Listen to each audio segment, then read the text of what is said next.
Donna slashes up from the Caribbean into Florida. Already the killer of at least 125 persons, the savage tropical storm rampages over the Florida Keys, cutting off the archipelago from the mainland. Then roars north up Florida's Gold Coast from Fort Myers to St. Petersburg.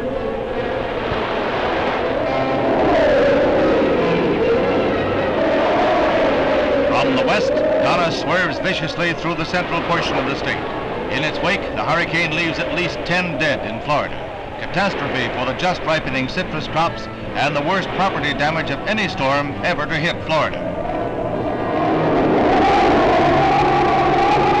With storm signals up along the entire seaboard, Donna batters the Carolinas, then regains speed in an overwater passage and rips into the Jersey shore with winds topping 85 miles an hour. 10-foot storm tides overwhelm seawalls. Piers and boardwalks at Asbury Park, Atlantic City, and other famed resorts are torn away. Donna keeps adding to her catastrophic damage account. Still moving north on predicted course, the killer storm reaches New York. Staten Island bears the first brunt. Surging currents in New York Bay cut off ferry service, isolating the island for hours. It's a bad day for boatmen and householders.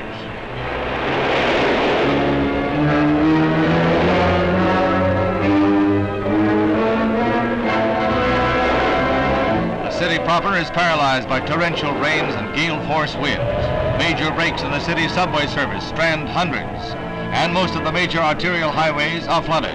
But the direct force of the storm is felt on Long Island.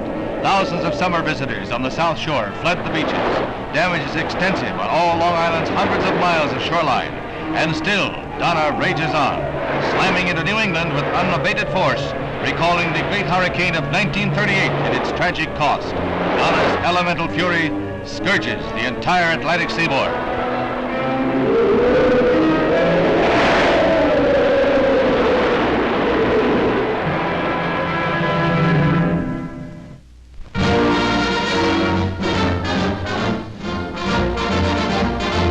Farmer Dwight D. Eisenhower visits a country fair not far from his Gettysburg home, and not surprisingly, Ike proves the big event at the Arendtsville, PA fair.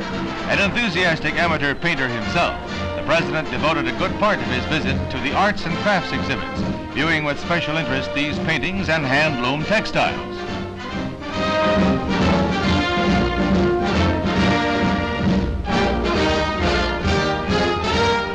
Of skill are an irresistible attraction at any fair.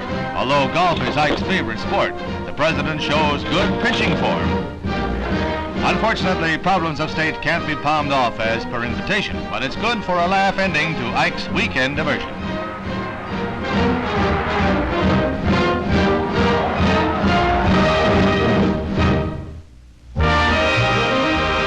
It's the final countdown at Atlantic City's Miss America contest. From 54 lovely hopefuls down to 10, representing not only a breathtaking array of beauty, but impressive talent and achievement as well. A gal needs a lot more than good looks to win this crowd. Talent, poise, and personality count a lot too. They've all got what it takes. And the gal with the mostest?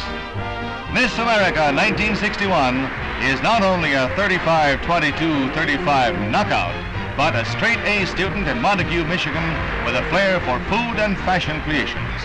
Nancy Ann Fleming, Miss America.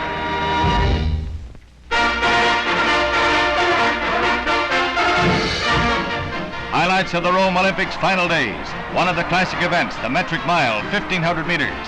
Australia's Herb Elliott was the pre-event favorite by an overwhelming margin, and he is overwhelming in performance.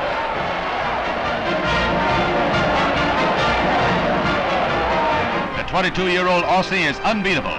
He lopes down to the tape in world record time, 3 minutes, 35 and 6/10 seconds, with a comfortable margin over his competition. Here's RAFER Johnson in the javelin throw, one of the 10 grueling decathlon events. C.K. of Taiwan trails closely, but even Yang's narrow victory in the 1,500-meter race can't offset Johnson. They both finished the punishing ordeal exhausted, with Johnson the gold medal winner for the United States, Yang his UCLA pal second for Taiwan, and Russia's Kuznetsov third.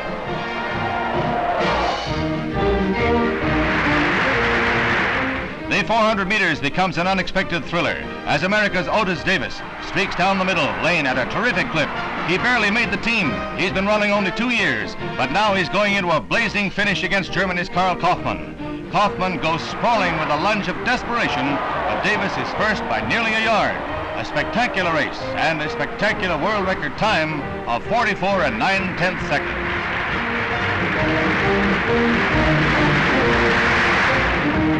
In the pole vault, Don Tarzan Bragg of the United States Army lives up to pre-Olympic predictions. He sails easily over the crosspiece at 15 feet 5 1/8 inches to win. Second and third places go to Ron Morris of California and Finland's E. Landström. In the women's 400-meter relay, America's team is made up entirely of Tennessee State U Tigerbelles, anchored by the sensational Wilma Rudolph, who zooms on ahead in the stretch to clinch the event.